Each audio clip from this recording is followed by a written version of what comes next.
ये बात उस समय की है जब मैं अपने घर पर अकेला रहता था, क्योंकि मेरे पापा की सरकारी नौकरी है तो उनका ट्रांसफ़र दूसरी सिटी में हो गया था, इसलिए मेरी पूरी फैमिली भी वहीं शिफ्ट हो गई थी। और मैं जा नहीं सकता था क्योंकि मेरी 12वीं क्लास थी। लेकिन मेरी मम्मी के कहने पर मेरी नानी मेरे खाने और मेरी देखभाल के लिए मेरे पास आ गई थी और सब कुछ ठीक चल रहा था। और अब मेरी परीक्षा भी हो गई, लेकिन उसके बाद मुझे कंपटीशन की तैयारी के लिए वहीं रहना पड़ा। और इसी दौरान मेरी मौसी और उनकी बेटी सीमा नानी से मिलने आए। सीमा भी 12वीं की परीक्षा देकर आई थी तो उसकी छुट्टियां चल रही थी और मौसी तो 2 दिन रुक कर चली गई, लेकिन मेरी कजिन सीमा वहीं रुक गई। सीमा की उम्र उस टाइम 19 साल। फिर हम दोनों आपस में काफ़ी फ्रैंक थे।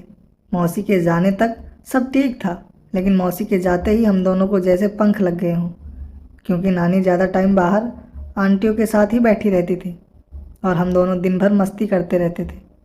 फिर रात को हमने ऊपर सोने का प्रोग्राम बनाया, क्योंकि नीचे बहुत गर्मी थी।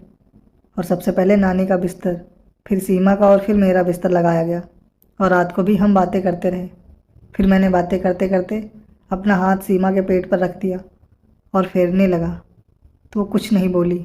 फिर धीरे धीरे मैं मेरा हाथ ऊपर लाने लगा तो उसने मेरा हाथ पकड़ नीचे कर दिया, लेकिन रोका नहीं। फिर मैंने ऐसा 2-3 बार किया और उसने बार बार ऐसा ही किया।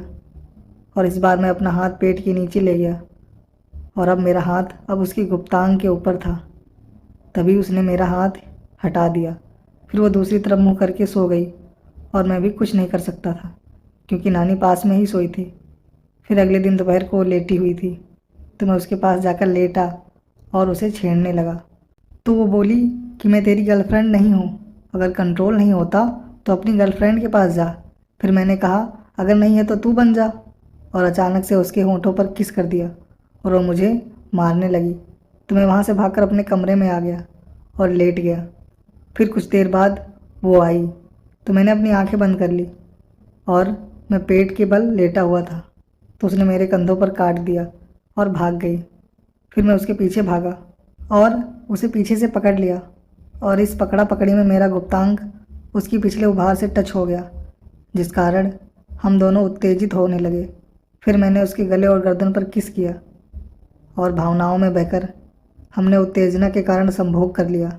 इस बात को आज बहुत समय हो चुका है, लेकिन मुझे इसके लिए बहुत पछतावा होता है कि मैंने अपनी कजिन के साथ उम्र के आवेश में आकर शारीरिक संबंध बनाए, जो कि बहुत गलत है। तो दोस्तों, ये छोटी सी स्टोरी कैसी लगी? अच्छी लगी हो तो लाइक करें और चैनल को सब्सक्राइब करें।